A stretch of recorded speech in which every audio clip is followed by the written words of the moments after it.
Insurance professionals work hard every day to keep people safe, but as technology transforms the industry, how can insurers protect not only their clients, but also shield themselves from ever-changing cyber risks? My name's Elizabeth Blosfield, and I'm the host of the Insuring Cyber Podcast, a monthly look into how the world of cyber and the business of insurance are connected. Hi, everyone, and welcome back to the Insuring Cyber Podcast. I was at RIMS in Chicago this year back in May, and I had a chance to connect with so many great insurance experts while I was there. So I wanted to share a roundup of some of the interviews that I did at that conference on today's episode. On this episode, I'm sharing 4 interviews with you from the conference that span topics like AI and claims and underwriting to how cyber is continuing to shake up the world of insurance. You'll hear from Michael Von Gablenz, head of Insure AI at HSB and Munich Re. Then Chia, Cyber Chief Underwriting Officer at AXA XL. After that, we're sharing 2 interviews from Lloyd's Market Association, one with underwriting lead Chris Mather and another with underwriting director Elizabeth Jenkin. I hope you enjoy this look back at RIMS 2025. Well, thanks again for taking the time to do this. I really appreciate it. And I know that you have a big focus on AI insurance, which I think is a really interesting innovation in, cyber risk. So I'm curious just to start off, right now with AI risks continuing to grow, why is it important for companies to offer AI insurance? Yeah, sure. So I believe that companies adopting AI, they do so with the intention to automate certain processes or tasks or to utilize AI as supporting their decision making. But in either case, it requires to really rely on the output what an AI or generative AI model is producing. Now, if this output is off, so if a generative AI model is hallucinating, then the actions taken on this output, the decisions made on this output will also be off. This can then cause financial losses and also trigger liabilities for those companies. So I believe if we as the insurance industry want to support our corporate clients on their AI adoption journey, then I think it's of paramount importance to also structure well-suited risk transfer solutions for this AI adoption journey that our corporate clients are undergoing. Yeah, and I think that makes a lot of sense because, as you said, the risks are so specific to the technology itself. So it makes sense to kind of drill down and offer insurance coverage that addresses those specific risks. And so could you kind of go into what AI insurance coverage includes? Yeah, sure. So I would say I usually structure or think about the structure of the risks into 2 buckets. So one is what I would call technical AI risks. So those are risks which are intrinsically related to the nature of an AI model being basically a model trained on data, on a sample of data. This includes the output error or the hallucination of a model. This can also include the discrimination that might come when relying on an output of an AI model, also on the generative AI IP output infringement risk. So all of those risks, they are tied to the probabilistic nature of an AI model.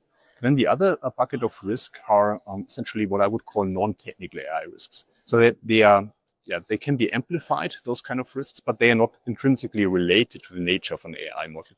So for example, if a company utilizes an AI to automate a certain process or task, then a cyber attack occurs. Then the AI model is shut down. Then suddenly there's different kind of business interruption exposure there because the process was automated and now does not work anymore because the AI model is not working anymore. So this is not intrinsically tied to the AI model, but it's a risk which is essentially amplified by the existence and reliance on an AI model or generative AI model. And AI insurance from Munich Re side specifically means to insure those technical AI risks, those risks which are in a certain way new because companies are relying on those probabilistic systems. Yeah, that makes a lot of sense. And it's helpful to break it down into those 2 sort of categories. And you mentioned generative AI infringement risk. Is that when a company develops its own AI model and there's risk of copyright infringement if another company takes the ideas? Especially the output of a model. So there might be different kind of generative AI IP infringement risks. Can be on the training data, can be also on, let's say, the code, the algorithm itself. But it can also be on the output of generative AI model. And the tricky thing is that if a company is relying now on the output of a generative AI model, for example, an asset for an advertising or media campaign, then there always also exists a probability that this asset might be too similar to an existing asset, an existing image, or existing music in the training database. So this cannot be avoided, again, by the nature of a generative AI model being a probabilistic system. So there always exists a probability that those assets are just too similar. And then basically when relying on those assets, then IP infringement lawsuits might follow in case the original rights owner or rights holder basically discovers that. So this is a risk what we are specifically working on with some of with different Gen AI companies to make it really insurable on a technical basis. Okay, that's really interesting. I hadn't heard of that risk before. It's thanks for explaining. It's an interesting area of AI that I wasn't familiar with. And I'm also curious how, kind of looking back historically, how the creation of AI insurance compares to innovations or the role that insurance has played in other innovations in the past. Yeah, I think it's a fascinating industry. Insurance, and I think when looking back in the past, then I think we can find many cases where insurance really enabled a widespread adoption of a new technology. So starting from steam engines and ensuring essentially that boilers blow up, cause property damage, or also injure people, where then insurance and inspection services combined basically supported a widespread adoption of steam engines, which then also fueled industrial revolution, especially also here in the United States, to basically the whole private satellite and space shuttle industry, but then also insurance essentially de-risked private investments into satellite and space ventures, which then also enabled flow of investments into this space, the growth of this space, through nowadays more renewable energies and the technical performance risk which comes with that. I think there are a lot of interesting examples which we can find where insurance really supported this widespread adoption. And I think for AI it can be similar, that insurance essentially can play a major role to basically complement the AI governance process and de-risk investments of companies into AI use cases, really the reliance on AI and generative AI models. So I believe that insurance can play a major role there as well. Yeah, definitely. It's really interesting. Insurance has really touched so many different areas of innovation, in its life cycle, and AI is the most recent. So I guess the last question, kind of forward looking, what do you see ahead for the future of insuring AI risks? Mm-hmm. So I believe that there will be different categories of risks of AI, which can be addressed by existing insurance products as well as then by new insurance products. So those technical AI risks, I believe specialized underwriting pricing is necessary in order to really understand and price those technical AI risks correctly. And I believe that for those kind of risks, specialized AI insurance products will need to be made available. On the other hand, for the non-technical AI risks, I believe that those risks can be covered under more traditional insurance products. There might be a need for adjustment of the underwriting or the pricing process, but not to the same degree as for the technical AI risks. So I believe that those kind of risks can be covered by endorsements or essentially by affirmative coverage under the traditional insurance products. Yeah, makes sense. Well, this has been a really helpful conversation. I've learned a lot, and I think our viewers will too. So thank you so much for taking the time. Thank you, Elizabeth. Yeah, this was a great pleasure. Well, thanks again for taking the time to speak with me. I appreciate it. Thanks for having me. So excited. Yeah, of course. I know that you focus a lot on cyber and AI, so I wanted to kind of start off with a big picture question, just kind of what you're seeing in the cyber risk landscape right now. So there's so many things happening in cyber risk in general, and that's because cyber is a big part of our day-to-day lives. It's part of our personal lives. I can vacuum my New York City apartment from Chicagoland because of the internet, and in the same way, our clients, companies are using technology in a meaningful way. They're using the internet in a meaningful way. And because right now we're using technology the way we are, 5 years from now, we're going to augment the way we use technology, companies too. So cyber risk is a top 5 risks for organizations, according to the World Economic Forum, and it has been for the past 7 years. So a lot of activity. And right now, there are approximately maybe 70% of organizations that buy cyber insurance in that large space. But in the middle market space, only about 30% of organizations actually buy cyber insurance. So we are expecting that cyber insurance, the market will grow substantially over the next 5-10 years as all of us use technology in more meaningful ways. minimize. That means for us, we need to continue to develop products that are meaningful for clients. So for example, we are developing industry-specific endorsements for clients, middle market clients in particular. I work with insurance speak all day, every day. I work with cyber vocabulary all day, every day. And, the buyers on the middle market client side, they don't eat and breathe cyber insurance contracts day in and day out. So I want to take these contracts and make them relevant for these middle market organizations so that they know that, oh, I see that word. That has something to do with my industry. For example, we have a construction specific endorsement, and we translated our policy form to things that contractors who use hammers and nails will understand, because cyber insurance, some people are allergic to cyber and the vocabulary, but we want to make it relevant for our clients.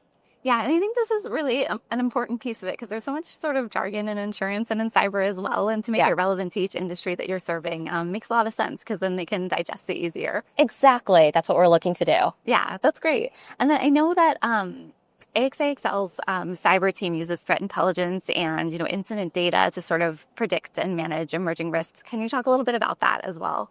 There are so many things happening in the claims trends space. And one of the things that we've noted is that about 40% of our claims have to do with privacy regulation. And that's an evolving space. And so we are tracking all of that. There's so many different privacy regulations out there. We have 50 states in the United States, and we have 50 different sets of regulation in terms of just the state-specific components. And so we are tracking that to make sure that we can identify the controls that organizations can use in order to protect themselves and in order to avoid or minimize those particular types of events. And then also we want to bring insights to our clients to help them not just mitigate the risk, but be ahead of those trends so that they don't actually have to be impacted by those types of events. So there are a lot of things that we're doing from a claims perspective. We are also building a Gen AI tool internally, and I'm very excited about this. We are using generative AI to capture information that clients are sharing with us. And then we will be overlaying claims activity so that we can understand what the efficacy of cyber controls and claims can be, so that we can be seeing these trends in real time and we can bring insights even faster to clients. So right now we're doing it in analog mode, which is not so exciting for a cyber underwriter like me, but soon we'll be using generative AI to really bring insights and ways for organizations to close their cyber gaps. So I'm really excited about it. Exciting. Yeah, congratulations on that. Thank you. I want to talk about AI, because we were talking about it before this interview too, and I know there's a lot of exciting stuff you're doing in this space. So just kind of overall, what are you seeing in terms of the use of AI in insurance, and any other products that you wanted to talk about as well? Gen AI is such an interesting and exciting space. It's part of the reason why I wanted to be a part of AXA XL, because we too are using it ourselves, as I mentioned earlier. But it's also an area that our clients are exploring. How can they use Gen AI in order to augment their core capabilities? And that could look very different from organization to organization. But for those organizations that are building their own large language model, LLMs, internally, whether it's using their own data or third-party data, they're bringing on additional risk. And so what I mean by that is not the Chat GPT or Secure GPT or Copilot sort of examples of generative AI, but really these organizations, for example, large pharmaceuticals, they might be using large language models to develop new drugs in the future. And so using innovative technology, there's significant, tremendous reward, but there might also be risk. And we recommend that every organization understand the risk that they're taking on. And so we built an endorsement called the Gen AI endorsement that does 3 things, so that as organizations do their core business, so again, pharmaceutical organization, they need to develop drugs for all of us, for society to have. We don't want them to be worried and concerned about the Gen AI exposure. And so this endorsement does 3 things. We help them take a look at their third-party data poisoning. Right now, the cyber policy form helps evaluate and protect from the internal data poisoning, first-party data poisoning, but not third-party data poisoning. So we want to protect our clients from that perspective. Secondly, there's a lot of copyright infringement that could occur. Right now, a lot of organizations are scraping the web and using web appropriate data Unfortunately, the downside to that is they may or may not have the license to use copyright data to inform their LLM. So that's another exposure. And thirdly, there are regulatory components as well. So what that means is the EU has an EU AI Act.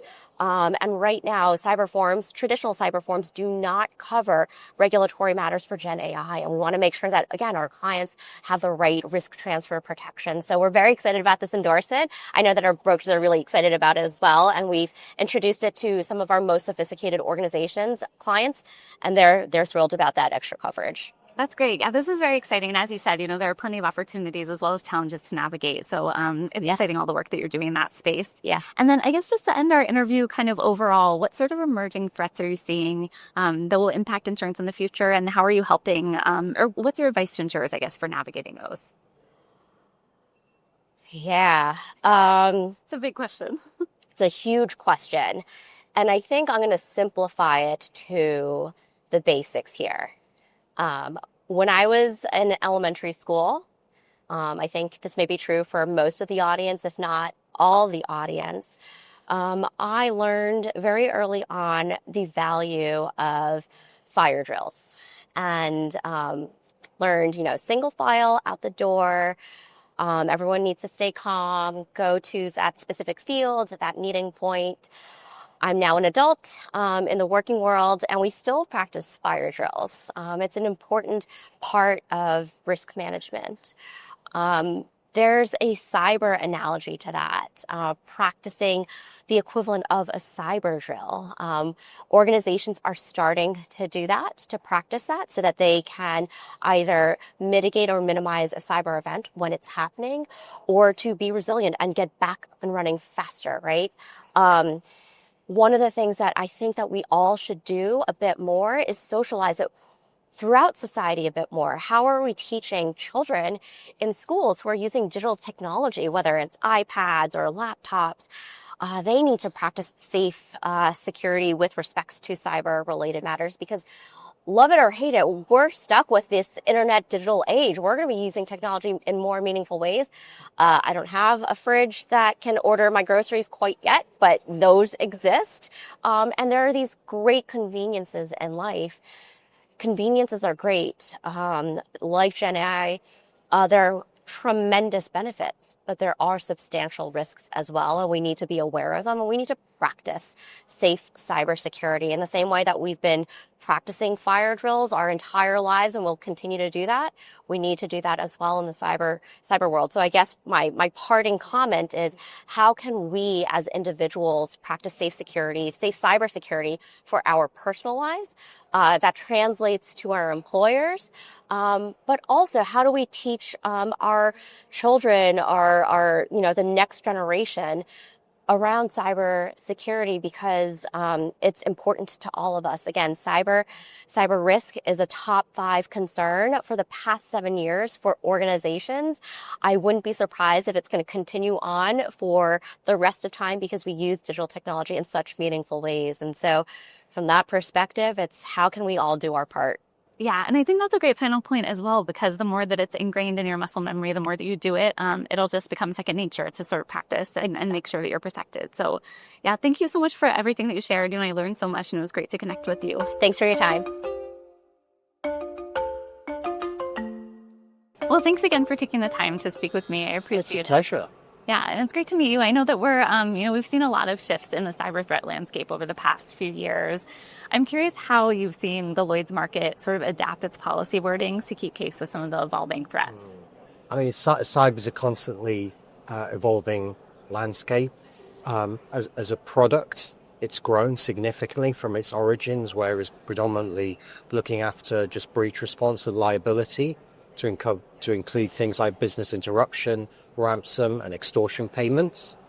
But back in 2017, the UK regulators started to look at cyber systemic risk, and it required insurers based in the UK to make sure that all their policies were clear in terms of whether they excluded or had affirmative cover for cyber risks. So to help our members at the LMA, we developed a suite of more than 100 clauses across different lines of business to ensure that they complied with the requirements of both the Lloyd's bulletin and the UK regulator, and that they were clear in terms of whether they included cyber coverage or not. And that had impact in terms of cyber physical damage, because most of the first-party products, such as property damage, typically exclude cyber physical damage. And yet the classic cyber product also excludes cyber physical damage. So we've been quite clear in helping our members comply with those bulletins, and that's been really the direction of travel since 2017. Yeah, that's great. And it's really important work that you're doing in that space, because that lack of clarity can create a lot of challenges. And I know that a cyber protection gap still sort of remains, despite growing awareness about the importance of cyber insurance. So where do you see the greatest opportunity to close that gap? Well, I think there are two areas. One is in terms of increasing the penetration of cyber across small and medium-sized enterprises. It's quite clear that that profile of business is inadequately covered at the moment. Most of them don't buy cyber coverage. So if you look at protection gaps, that exists. So there is opportunities for those insurers who want to develop SME cyber products to really do very well if they can get the product and construct correct, and brokers can sell those products. The other area we've just, I guess, referred to that in the previous question a little bit, is in terms of cyber physical damage. Lloyd's created a specific risk code for that called CZ a couple of years ago. And still the growth of that product has been quite slow. And yet the risks that businesses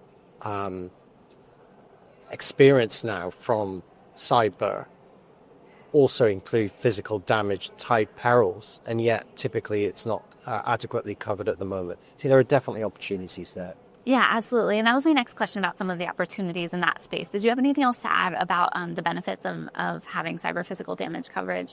I guess the benefits are that, the last few years, the continued digitalization and automation of many industries has continued at pace. There's also businesses have found, increasing requirements from their shareholders and their directors to save money, to create efficiencies, and often they're created through increasing digitalization, the automation of their processes. So that in itself has created additional cyber perils in terms of physical damage, because there's no human intervention. And yet many of these businesses don't currently have cover for cyber physical damage. So if I was a chief financial officer of a business, I'd be talking to my CISO and asking them, what do we do in this loss scenario? And, you would have to ensure that you had capital adequacy and enough funds to be able to deal with that if you didn't have an insurance product. So that in itself suggests that there is, in the years ahead, going to be growth opportunity for cyber physical damage as a standalone product, as long as it's properly rated and priced and with the right wording as well. Yeah, lots of opportunities. So it'll be interesting to see how that space evolves in the future. But this has been a great conversation. So thank you so much for taking the time. It's been a pleasure. Well, thanks again for taking the time to speak with me. I appreciate it. No problem at all. Nice to be here. Yeah, it's great to meet you. And, I'm curious to learn a little bit more about what the Lloyd's Market Association, some of the work that it does. Yeah. So we are a member association, and we represent the voice of the managing agents in the Lloyd's market. That's about as simple as I can put it, really. But as 50% of Lloyd's revenue comes from America, we really felt it was time that we came over here and listened to some of the people actually on the ground about some of the emerging risks, emerging opportunities from the brokers, from the cover holders, from the carriers. So I brought a team over to speak to some of those markets and hear what the themes are. That's great. Can you share any of the themes or some of the emerging risks that you're hearing? We're running 2 programs while we're here, which are definitely hot topics in London. The first one is cyber physical damage, which I think you've spoken to Chris about. And that's definitely hot chatter in London as an emerging risk and an emerging opportunity. The second one is litigation abuse and litigation funding, which is again talked about a great deal because it is creating some uncertainty in the casualty market, and how we might look to mitigate that as a market as well. So that's tomorrow, that we're running that session alongside Wilson Elsa, who's a sort of a partner law firm who've been working with us on this topic for some time. We're running 3 pillars in our North American strategy to promote and educate and advocate. So when you think of the educate pillar, that's exactly what we're doing here around cyber physical damage and around the litigation abuse. Yeah, that's great. And that's so important, especially those 2 topics have come up at a lot of conferences I've attended recently. So they're big in the industry. Oh, good. Okay. We've hit the right things. Yes, you're hitting the right things. Did you have anything else that you want to add about some of the work that you've been doing in the US recently? So if we think about that in 3 ways, I can think about it from underwriting, from advocacy, sort of from legal and regulatory point of view, and from claims. So from an underwriting point of view, we're always trying to educate the market on emerging risks and opportunities, which we've just touched on. From a claims point of view, cat season isn't that far away. We do sessions on how you prepare for a cat season. And that is, predominantly US based, that we're looking at the coverage for cat. And then on the legal and regulatory side, we're horizon scanning to see what's coming up from a litigation and from a legislation point of view. And that helps us inform the feedback loop back into underwriting and therefore claims as to, what's coming down the line from legal and regulatory point of view. Yeah, that's great. Well, I'm really excited about all the work that you're doing, especially with cyber physical damage. That's such an important topic. So it is. Thanks for taking the time to speak with me today. I appreciate it. No problem. Thank you. Well, that's all for today's episode. Thanks to our guests and everyone who tuned in. You can check out the Insuring Cyber Podcast on insurancejournal.tv or wherever you get your podcasts, and look for new episodes each month. See you next time.